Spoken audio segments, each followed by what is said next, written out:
Hello, and welcome to English for Everyone, where we practice real-life American English. Today we're going to learn about modifying adjectives. So let's get started. First, let's talk about adjectives. Late. Late is an adjective. Now we want to modify this. We can say a little late, because it's not very late. You can say a little late. Example, he's a little late to the meeting. I could modify it more and say he's just a little late to the meeting. He's not very late. He's just a little late. Or I can say a bit. He's a bit late. The first example is the most common. He's a little late or he's just a little late. This is the most common example. But you can also say a bit. He's a bit late. People say this also. Or I can say tad. He's a tad late. Or I can put them together and say he's a tad bit late. People say this also. It means he's not very late. He's just a little late. Let's watch a clip. So you can say, I'm a tad bit angry. And I guess that can mean I feel slightly angry that I found content like this. But it would be super awkward to say tad. Oh, I'm a tad sad today. Oh, I'm a tad bit hungry. That's very awkward and very cringe. Wait a minute. It would be super awkward to say tad? It's cringe? First, let's talk about these words. Awkward means not comfortable, not good. Cringe or cringy means not good. It feels weird. It's cringy. Or it's cringe. But the word tad is not. The word tad is fine. It's not awkward. It's not cringy. It's just a word. A tad bit. It means a little bit. Basically, it's a word you need to know if you want to understand native speakers. You need to know what it means, because native speakers do use this word. You can say a tad, he's a tad late, or he's a tad bit late. You're going to hear this word, so you need to know what it means. Let's hear some examples. You know, Eddie, that might be just a tad harsh for women's wear. Well, if you really want to know, I'm a tad miffed. Why? Well, forgive me if I'm a tad gun-shy after my last date with my father. Now, if you could just move your truck so I could get out, I'm a tad late for work. This may be a tad bit disturbing, but we've just signed your wife on as a client. Right here you see Jessica Andrade. One of her personal best leg kicks now was a tad bit short. You're just a tad late. Looks like I am going to be a tad late for supper after all. Look, Horowitz, with all due respect, someone with as little experience as you is, let's just say it's a tad bit disconcerting. I think you're a tad late with your apologies, son. I'm running a tad late, Richie. Just a tad bit more. So remember the example. He's late, but he's not very late, so I can say he's a tad late, or he's a tad bit late. Let's practice. Is he a tad late? That's right, he's a tad late. Is he a tad bit late? That's right, he's a tad bit late. So we learned we can use the word tad. It's countable. We have to say a tad to modify an adjective. He's a tad late. Or in combination with bit, he's a tad bit late. People say it both ways. Thank you for watching and keep watching for more. Today you're going to learn some important expressions. Let's get started. First, this is not correct. Here are some informal ways to say someone's not very smart. He's off his rocker. When you say he's off his rocker, it doesn't mean that he's not smart. It means he's crazy. It has nothing to do with how smart he is. He's crazy. He's off his rocker. And what about this lady? She's very smart. She has a PhD, but she's off her rocker. She has 20 cats in her tiny apartment. She's crazy. She's off her rocker. But she's smart. Let's hear some examples. Elon is absolutely off his rocker, whether it's tweets or whatever he's recently doing. I mean, maybe the pressure's getting to him, but his behavior just seems odd. My mother, he stated, was a stabber and a wacko. She was totally off her rocker. Far back, he said, as I can remember. Or on the flip side, you may immediately determine that they're off their rocker and probably just escaped the nearest loony bin. He's completely off his rocker. What's she mean by that? She's off her rocker. Oh, well, he was off his rocker, wasn't he? From his letter, my mom thought the ox was off his rocker. Let's practice. What do you think? Do you think she's off her rocker? That's right, she's off her rocker. Good job. This is also not correct. Here are some informal ways to say someone's not very smart. He's got a few screws loose. When you say he's got a few screws loose, it means he's crazy. It has nothing to do with how smart he is. He's crazy. He's very smart, but he's crazy. He's got a few screws loose. Let's hear some examples. You got a major screw loose. Your boss had some screws loose. You got a couple of screws loose, pal. They were going to make him an admiral up in D.C. before they found out he's got more and more screws loose than a Studebaker. Well, you definitely have a screw loose.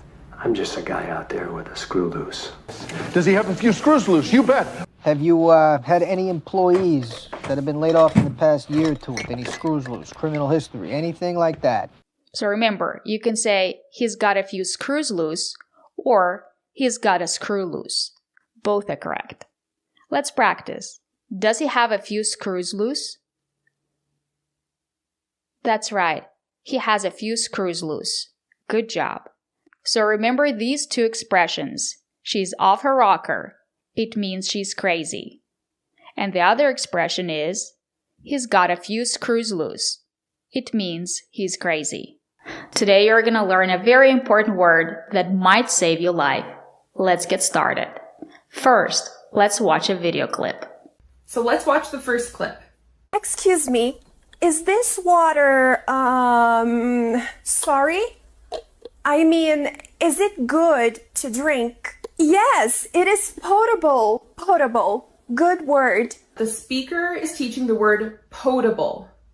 Potable is not a common word. It is rarely used. And I actually had to look it up myself after I watched this reel. I have no idea why she didn't know the meaning of the word and why she had to look it up. It is common, and you will see it on signs. Potable water is drinkable water. It is safe to drink. And you might see a sign that says non-potable water. And if you don't know the meaning of the word, you might be in trouble. Because if you drink the water, you might get sick. Or you might even die. And you don't want that to happen. Non-potable water is not safe. It's not drinkable. You shouldn't drink it because you might get sick. It's not safe. And now let's see how native speakers use this word. And every year, 3.5 million people die because of non-potable water-related diseases. Now, while in India, my parents always remind me to only drink boiled or bottled water. Because unlike here in America, where I can just turn on a tap and easily get clean, potable water. So there we just look at two potential potable water sources for Legionella. This would be non-potable water in this tank. This would be the boiler water. It will use 90% less potable water. Instead of finding food, focus on finding potable water. Dehydration will set in faster compared to hunger, and this will greatly affect your chances of survival out in the wild. But on the other side of it, perhaps material science can help me to create a water bottle that very, very quickly filters what would otherwise be non-potable water to make it potable. Right. Those are the kinds of technologies or tools that I'm also interested in. Today you're going to learn a very important word. Let's get started. First, let's watch a video clip. So in this video, we're going to review the content of 5 non-native English speakers and content creators, and we're going to give our honest opinions about the English content that's being presented. So let's get started. Let's go on to, number 4. Excuse me, could you bring me a fork, a knife, and a spoon? Flatware? Flatware, yes. Did you have anything that you thought might be problematic for someone maybe thinking about moving to the United States and learning English? Well, I mean, flatware, because actually, I don't know if somebody said you have flatware. Yeah. Now I'm wondering if flatware is actually silverware. So I mean, it's come to the point now that like these things, I'm just like, wait, or does that mean like pot, like a pan, like a pan to cook something? Is that flatware? Yeah. I don't know. Yeah. So it's like, yeah, we just wouldn't say this. And so do you think if they were in a restaurant in the States and they asked for flatware without any sort of gesturing, would a server know what that meant? Let's say you don't have context. Let's just say a person's out in the middle of a field, and then you ask them, "Do you have any now you said cutlery? Do you have any flatware?" Yeah. At that point, I might think that this is some sort of tool to maybe dig something or build something like. Right. Yeah. So potentially problematic for learners. Yeah. Yeah. He's confused. He doesn't know what flatware means. It's not a digging tool. It's not a pan. This is flatware. You can also say this is silverware, or these are utensils. You can also say this is cutlery. The most common words are silverware and utensils. But Americans do know what flatware is. Not only do they know what it means, they also use this word in everyday English. So, excuse me, where can I find the flatware? Plastic flatware?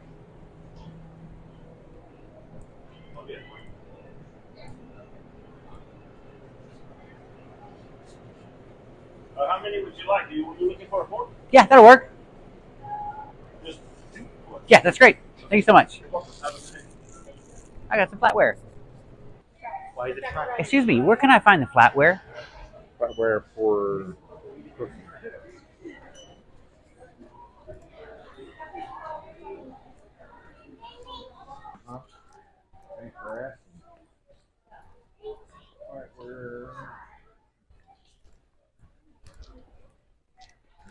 Here's the flatware. Here's the flatware. He knew what it meant. The sign says cutlery. So you can say cutlery or flatware or silverware. You can also say utensils. Oh, look, it's on the package. Flatware set. Flatware? Yeah, like plastic flatware. I think aisle 16 either. All 16? Yeah. Thank you. And here it is, the flatware. It's a family pack, and it says it right there. Assorted heavy-duty flatware. That's what it's called, flatware, or you can say utensils. These are utensils. It's the same thing. As you can see, Americans know what flatware is. There is nothing wrong with expanding your vocabulary. If you want to master English, there is nothing wrong with knowing this word, because Americans do know what flatware is. Let's watch the next video clip. Flatware, but it's just, again, not a word that we use. Americans do not use this word? This is not correct. It's not true, because not only do Americans know this word, they also use this word in everyday English. Let's listen to some examples. You okay with the flatware that looks like bamboo? Sure. All right, JB, let's rock some china and some flatware. Does Willie Bank know you're stealing his gold flatware, Neil? This flatware is lovely. Mr. President, have you ever noticed how similar the Van Buren flatware is to the Buchanan flatware? Be on time and go steal the flatware. Yeah. And then I have gold flatware. Y'all know I love gold, so the gold flatware just... Woo! Try using plastic flatware and glass cups and plates. These tea sets are porcelain, and even the utensils are a special flatware set that was made in East Asia. This is like picnic ware and just like plastic flatware and stuff. And I sorted everything into by category. So all the knives are here, all of the forks are here, and then all the spoons are right here. And I put them inside of Ziploc bags so nothing gets dusty when they're away in storage. And they're just clean next time you use them. As you can see, not only do native speakers know this word, but they also use it in everyday English. Today you're going to learn how to avoid some common mistakes. Let's get started. First, this is not correct. So these changes have been announced at the end of August 2024. It's not correct to say these changes have been announced at the end of August 2024. With a specific time in the past, we cannot use the present perfect tense. With a specific time in the past, we have to use the past simple tense. It's not correct to say these changes have been announced at the end of August 2024. How do we say it correctly? We have to say these changes were announced at the end of August 2024. We have to use the past simple tense. It's not correct to use the present perfect tense with a specific time in the past. Let's practice. What did he do yesterday? Did he work yesterday? That's right. He worked yesterday. She saw her last week. Let's practice. When did she see her? That's right. She saw her last week. We cannot say she has seen her last week. We have to say she saw her last week. So remember, with a specific time in the past, we have to use the past simple tense. It's not correct to use the present perfect tense. But Lisa is not a native speaker, and we're going to talk a little bit about this issue. It's going to come up later in the video, and I'm going to discuss what's problematic about someone who's not a native speaker making some of the comments that they make. So Lisa is a non-native speaker. She clearly has an accent, and I don't want to sound arrogant, but I truly think that everything Lisa says on camera is probably written by Kevin. And it's clear in all of the videos, you can see her eyes darting across the screen, that she's constantly reading from a teleprompter or a script, and she's very careful with how she says things. So any criticism coming from her should be taken, I think, with a grain of salt. And so I consider myself to be pretty well-read, and unlike Lisa, I'm a native speaker. I've lived my entire life in Canada, and I think I have a good understanding of what words are common and uncommon in everyday speech based on my educational experience and my lived experience. And Lisa, who is not a native speaker, someone who is not born and raised in North America, very smugly claimed that the word potable is common. Some people might say that it's kind of problematic for a non-native speaker to be telling a native speaker what words are common and uncommon. Today we're going to talk about some tricky pronunciation, so let's get started. First, this is not correct. In positive sentences, it is pronounced kin and is unstressed. In negative sentences, it is pronounced can and is stressed. Like and subscribe for more useful English info. This word is not pronounced can in a negative sentence. It's pronounced can't. We have to use a stop T. Can't. Not can, but can't. Listen to the difference.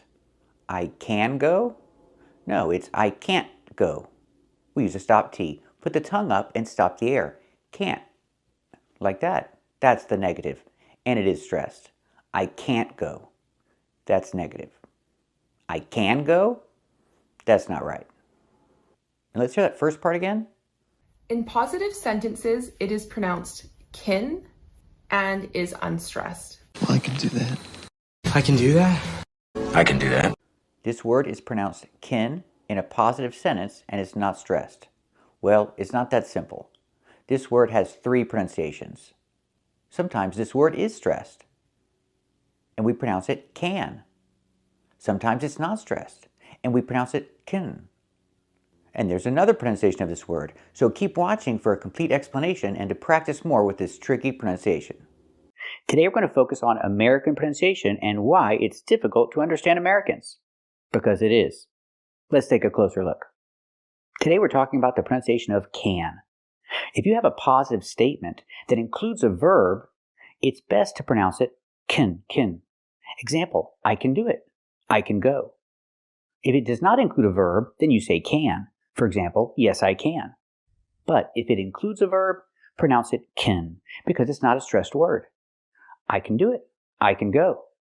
But sometimes Americans don't say can. They reduce it more and they say I can or I can. Let's hear an example.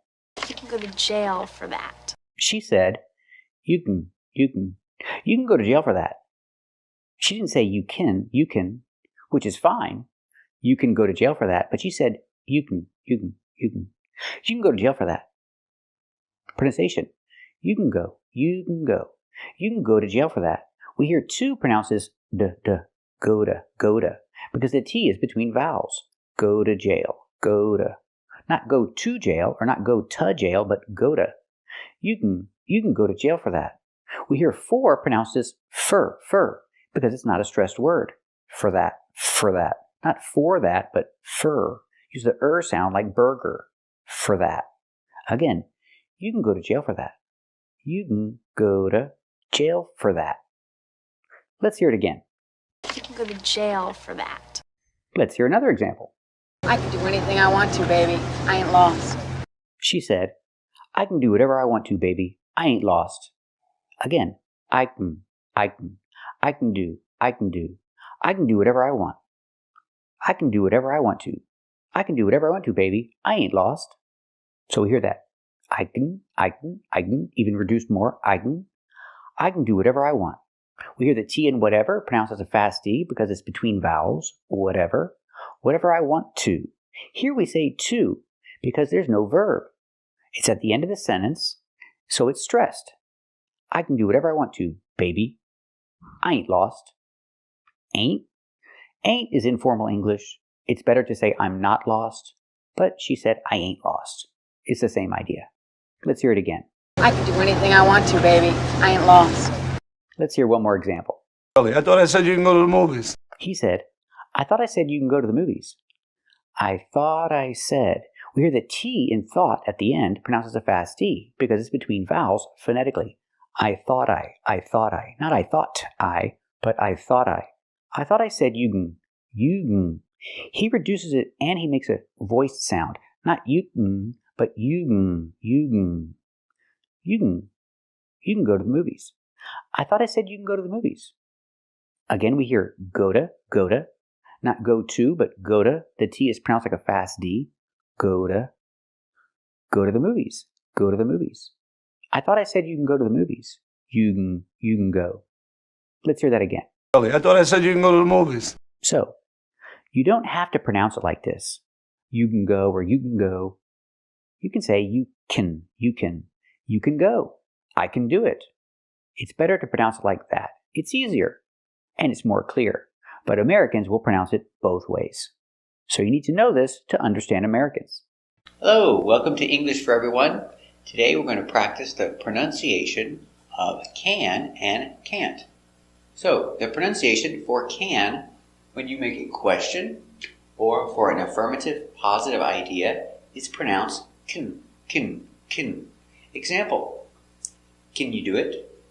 Can you do it? Yes, I can do it. In these examples, the action is the more important word, not the helper. The action do has the stress. I can do it. Question, can you do? Can you do it? Also, this pronunciation, can, sometimes you hear can. You can go, can. You can go. Pronunciation for can, making a question, can you go? And for positive, I can go, I can do it. Ke, can, I can go, I can do it. Pronunciation, can. Let's practice with some examples. Question, can, together, can you swim? Question, can you swim? Very good. And the answer, yes, I can swim. I can, together, I can swim. I can swim. I can swim. Very good. Another example. Can you come? Can you come? Yes, I can come. I can come. Another option, if you hear the question, can you come? You can give a short answer, yes, I can. In this case, can is the important word. There's no action. There's no verb. You finish with the helper can. So it is the important word, and you give the stress to the word. It's pronounced can. Yes, I can. For the short answer, yes, I can. Yes, I can. Pronunciation? K, ka, The a sound before the n changes a little, not can, but can. Can. It's a little more closed and it's a little more nasal in your nose. Can. Can. Yes, I can. Yes, I can. So let's practice. Can you come? Short answer, yes, I can. Yes, I can. And the pronunciation of the negative can't. I can't go. I can't do it. It's stressed, so the negative is the important word. We pronounce it with the a sound. I can't go. I can't do it. And the T. The T is a stop T, so you don't hear t. We don't say I can't. We stop with the T up. We put the tongue up. I can't. I can't do it. I can't go. Pronunciation for the negative. No, I can't. I can't go. I can't do it. K, ka. Remember that a changes a little bit. K, can. Now the T. We don't say can't. We don't pronounce the T hard. Make a stop T. Can't. So just put your tongue up and stop. Can't. Can't. I can't go. I can't do it today. So the pronunciation with the stop T, I can't, with the tongue up, I can't go. I can't do it, is the most common pronunciation for the negative. But there are others. Sometimes you don't hear any T if you have a long idea. Example, I can't do it today. Maybe I can do it tomorrow. You don't hear any T. I can't do it today. But the most common is with the stop T with the tongue up, can't. I can't do it, especially for a short answer. If you have a short answer, put your tongue up, I can't do it today. I can't. Negative, he can't come. He can't come to the party. He can't come. Very good. Let's hear the difference between the positive and the negative. Positive, I can come. I can come to the party. I can come. Very good. Negative, I can't go. I can't come. I can't come to the party. I can't come. Very good. Positive, I can swim. I can swim. Very good. Negative, I can't swim. I can't swim. Very good. Let's look at some expressions with can't. I can't wait to go on vacation. I'm very excited about it. I can't wait. I can't wait to, and then any action. I can't wait to go on vacation. Practice. Very good. Let's practice. Are you going on vacation next week? Yes, I'm going on vacation next week. Are you excited about it? Yes, I'm very excited about it. I can't wait to go on vacation. Are you going on vacation? Are you excited about it? Very good. Another example with can't. I can't imagine. After can't imagine, always use a gerund with ing. I can't imagine. I can't imagine. I can't imagine living in Alaska. I can't imagine living in the cold. Let's practice. Do you want to move to Alaska? No, I don't. It's too cold. I can't imagine living there. Do you want to move to Alaska? Very good. Another expression with can't. I can't stand. I don't like driving in traffic. It makes me angry. I can't stand driving in traffic. Remember, what you can't stand, always use a gerund with ing. I can't stand driving in traffic. I can't stand driving in traffic. Do you like driving in traffic? No, I can't stand driving in traffic. Do you like driving in traffic? Very good. Another expression, thank you so much. I appreciate it. I can't thank you enough. I can't thank you enough. Very good. Your car is ready, ma'am. I really appreciate it. I can't thank you enough. You're welcome. Your car is ready. You're welcome. Let's practice. Can you drive? Yes, I can drive. Can you drive? Very good. Let's practice negative. Can he drive? No, he can't drive. Can he drive? Very good. Positive. Can you dance? Yes, I can dance. Can you dance? Very good. Let's practice negative. Can he dance? No, he can't dance. Can he dance? Very good. Can you run fast? Yes, I can run fast. Can you run fast? Very good. Let's practice negative. Can he run fast? No, he can't run fast. Can he run fast? Very good. Let's practice the short answer. Can you swim very well? Yes, I can. Can you swim very well? Very good. Can you come tomorrow at 6? Yes, I can. Can you come tomorrow at 6? Very good. Let's practice the complete answer with the helper pronounced can. I can sing.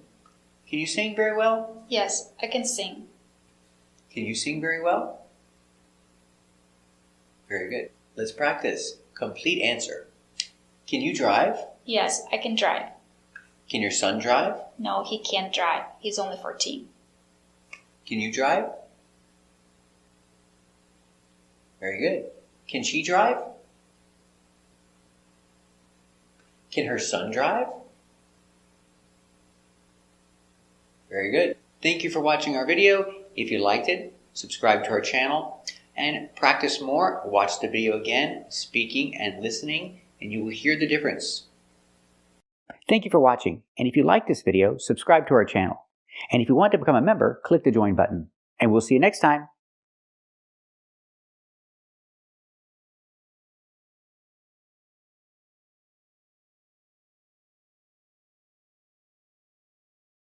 Hello, welcome to English for Everyone, where we practice real-life American English. Today we're going to learn this term, deep fake.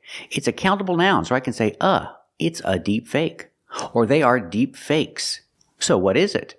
A deep fake is a video that someone changes, they alter the video to make it look like someone did something when they didn't do it. That's a deep fake. Let's see an example of a deep fake. This is a video that I never made. It was changed to make it look like I said something I never said. Didn't notice any mistake because there's no mistake. Police station, store, police station. Police station کجاست? The police station is between the store and the bank. So if Kevin can't hear that, he has to get his hearing checked. I never corrected that video. It was changed. It was changed to make it look like I corrected a video that I never corrected. That's a deep fake. Let's see another deep fake. Again, a video that was changed to present a false reality. Hey there, and welcome to English for Everyone, where we teach real-life American English. Today you're going to learn correct American pronunciation. Let's get started. First, this is not correct. Receiving access to Title I funds. We will ask all states to put in place a... The word is not pronounced X. There is no letter X at the end of the word. The two letters, S and K, make the sound sk, not x. The word is pronounced ask. not X. Let's listen to some examples. Lisa never corrected Obama's pronunciation. Someone cut the video to make it look like she did. That's a deep fake. Now let's watch the real videos that we made before they were changed.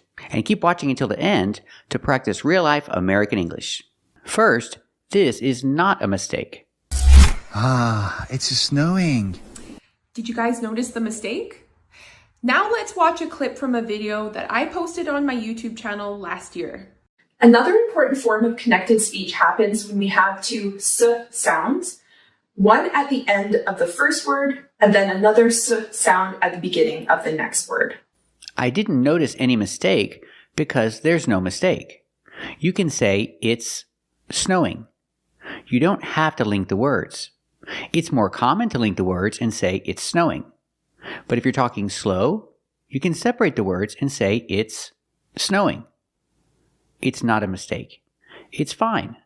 Let's hear some native speakers saying it's snowing, and they separate the words and they don't link the sounds because it's not a mistake. It's snowing here today. As you can see, it's snowing pretty good here this morning at the care site. First of all, I hear that it's snowing again in Denver. Barton Springs is the same temperature whether it's 105 out or whether it's snowing out, and I've been there when it was snowing. So, it's snowing here. Today you're gonna learn correct American pronunciation. Let's get started. First, this is not correct. A 9 out of 10 with an asterisk, but with an asterisk. So I'm going to have to put an asterisk next to this category. But again, I have an asterisk there. I give her a 9 with an asterisk. The word is not pronounced asterisk. There is no letter X at the end of the word. The two letters, S and K, make the sound sk, not x. The word is pronounced asterisk, not asterisk. Let's listen to some examples. Asterisk, asterisk. This is called an asterisk, asterisk. This one? Asterisk, not asterix, asterisk. If you want to expand your vocabulary and avoid important mistakes, this video is for you. So let's get started. Let's watch the first clip. And I just want to say that the sentence, I didn't notice any mistake, is technically and grammatically incorrect. But we can't use any with a singular countable noun in a negative sentence. So we should either say, I didn't notice a mistake, or I didn't notice any mistakes. So which is correct? I didn't notice any mistake, or I didn't notice any mistakes? Well, they're both correct. If I'm speaking in general, I say I didn't notice any mistakes. But if I'm expecting one, and I don't see one, then we use the singular form. I didn't notice any mistake. This is also correct. We use this when you're expecting one, but don't see one. Example, I'm expecting a problem, but I don't see a problem. So I say, I don't see any problem. You can use a singular noun after any, in this case. Another example, I don't see any reason. I don't see any reason why. We can use a singular noun after any. Let's hear some examples. I don't see any sin. I don't see any mistake. I don't see any error. I don't see anything, any crime that he's worthy of being punished for. Alex, I don't see any problem there. Well, I don't see any problem here, Mr. Mitchell. Well, heck, I don't see any problem with that. At this point, I don't see any alternative. I don't see any margin at all, sir. But I don't see any reason why I should just sit here pretending I'm not home just because you're not that kind of girl. So, I don't see any reason for the children to stay in the hospital. I don't see any reason why I can't have both, Sheriff. So I don't see any reason why you can't try again in the future. How soon could I do that? David, I don't see any reason why you shouldn't say hello to Brandon. Let's watch another clip.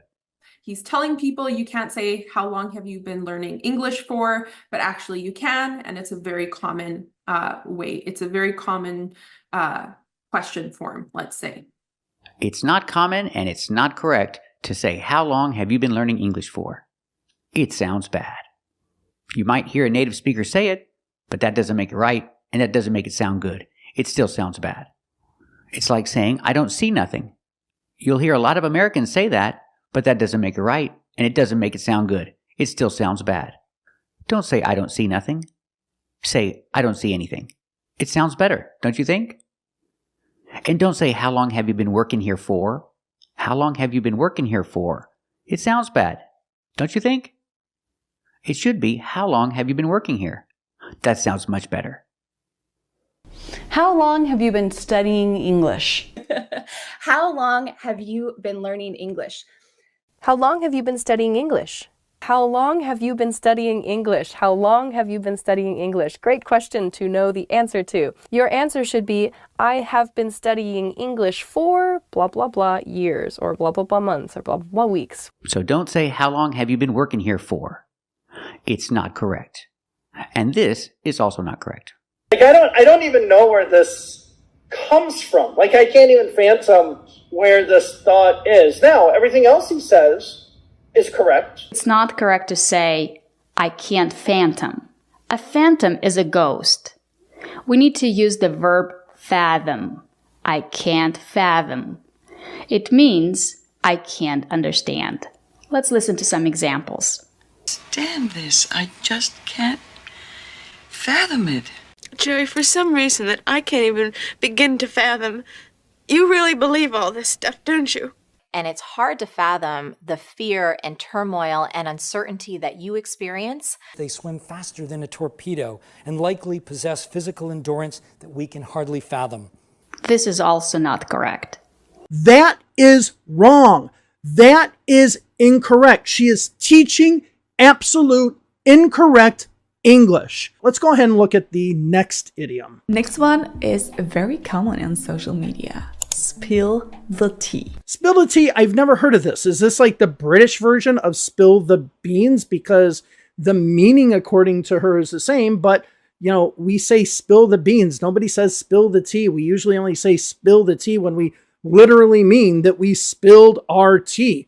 Okay, so if you went up to somebody and said, hey, spill the tea, people would think that you actually made a mistake probably and thought that you meant to say spill the beans. So, spill the tea is a common expression on social media. It means to gossip. And people use it a lot on the internet and on TV. Let's listen to some examples. To find it, we asked our friend Dr. Johansson from BSmart to spill the tea about our ape-like ancestors. Okay, so spill the tea. How is this different? Well, how much time do we have? 1 minute. That's all the time I need. Start the clock. First of all, if you thought they were going to come on TV and not really spill the tea, then you would be wrong as but because they said everything. For our new segment, Spill the Tea, Ricardo, what's happening on the education beat? This season, I started playing a new game called Spill the Tea. This award is given to the contestant who shared the best secret about themselves, and the award goes to... Open the envelopes. The winner is Carol for her first appearance on Spill the Tea. Let's see. Well, dude, as they say, spill the tea. How did your date go? Spill the tea. Spill the tea. Oh my God, she spilled the tea. While Omarion remained tight-lipped, Jones decided to spill all the tea on Nick Cannon's radio show in November 2019. Von D had no other way to reveal the drama than through Facebook, and boy did she spill that tea. As you can see, native speakers use this expression on social media, on TV, on the internet. This is also not correct. It can identify you to a region or a place. It's not correct to say region. We have to say region. We have to use the J sound, not the J sound. Sometimes the letter G is pronounced with a J sound, but not in this case. We have to say region with a J sound, like in juice and jump. Let's listen to some examples. Another especially safe region is the Midwest, or Rust Belt. And so most of the lawyers in that region will come from particular law schools. By 1855, a railroad spanning the region significantly shortened the trip. In the 1600s, European colonizers destabilized this region. This bountiful region was the homeland of multiple Native American tribes. You see, the reason that this region is so good for Pinot is that the cold air off the Pacific flows in at night. There had been some inclement weather in the region. The problem seems linked to what authorities are calling a catastrophic power surge that has tripled traffic in the area. This is also not correct. This can be very difficult for people learning how to do connected speech, is to make it sound natural and not make it sound like it is slurring. So when it is sounding like it is slurring, like how you speak when you're drunk, right? It's not correct to say it's slurring. If you're talking about speech, we have to say it is slurred. Speech is slurred. If you're talking about a person, we have to say he's slurring his speech. He's slurring his words. For example, he's drunk. He's slurring his speech. He's slurring his words. And his speech is slurred, not slurring. This is also not correct. The problems that she had before was a very strong R sound. It's not correct to say the problems that she had before was a very strong R sound. If you're saying was, you're talking about one problem. We have to say the problem that you had before was a very strong R sound. This is also not correct.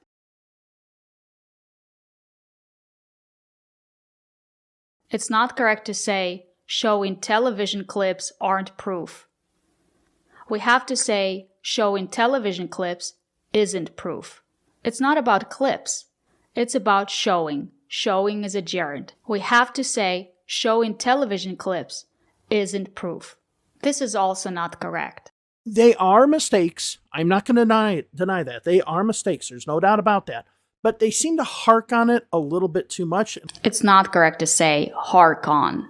We have to use the phrasal verb harp on. It means to talk about something repeatedly in an annoying way. For example, his room is really messy. His mother is always telling him to clean up the room.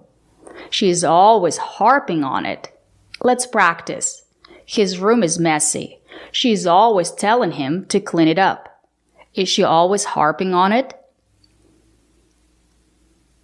That's right. She's always harping on it. Good job. Let's listen to some examples. They're always harping on how they're giving me a better life than they ever had.